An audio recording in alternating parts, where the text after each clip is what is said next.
नमस्कार, आप देख रहे हैं एडवांस इंडिया 24 न्यूज और मैं हूं आपके साथ संजना। चलिए बढ़ते हैं खबरों की ओर। दिग्विजय के बयान पर बोले बीजेपी के प्रदेश अध्यक्ष विष्णुदत्त शर्मा। दिग्विजय सिंह का इस प्रकार की टिप्पणी करना, मैं तो उनका सम्मान करता हूं, लेकिन जिस प्रकार की भाषा का उन्होंने उपयोग किया वो ठीक नहीं। उनकी वरिष्ठता और वे जिस स्थान पर रहे हैं, ऐसा मानता हूं कि इस प्रकार के शब्दों का उपयोग करना ठीक नहीं।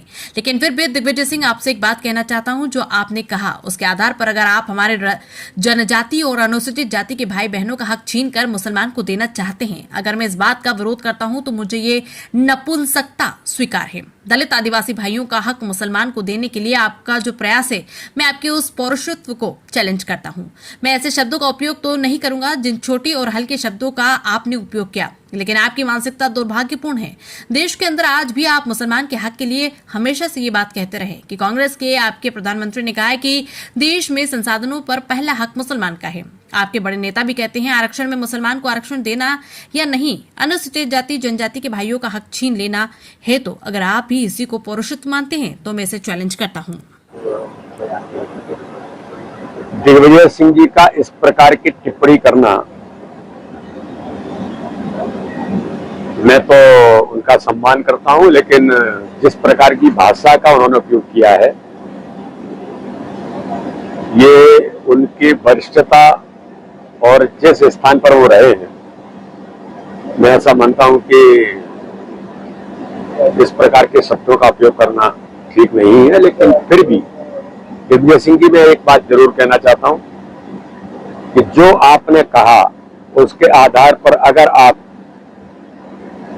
हमारे जनजाति और अनुसूचित जाति के भाई और बहनों का हक छीनकर आप अगर मुस्लिमों को देना चाहते हैं और मैं अगर इस बात का विरोध करता हूं तो मुझे वो नपुंसकता स्वीकार है।